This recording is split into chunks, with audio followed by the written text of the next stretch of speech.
আমার হাতে যে গাছটি দেখতে পাচ্ছেন এটা হচ্ছে কালোকেশী গাছ। এটি একটি ঔষধি গাছ। আমাদের দেশের পুকুর পাড়, রাস্তার ধার বা বন জঙ্গলে এই গাছটি হয়ে থাকে। এর পাতা, ফুল, বীজ বেটে মাথায় দিলে মাথা ঠান্ডা থাকে।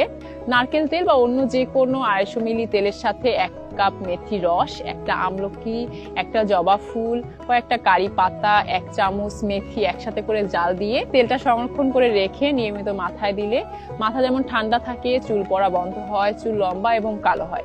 এবং যাদের মাথায় উকুন এবং খুশকির সমস্যা রয়েছে তারা এই কালোকেশীর রস বেটে মাথায় দিয়ে 1 ঘন্টা পর শ্যাম্পু করে ফেললে কিছুদিনের মধ্যে ইনশাল্লাহ উকুন এবং খুশকি দুটোই দূর হয়ে যাবে।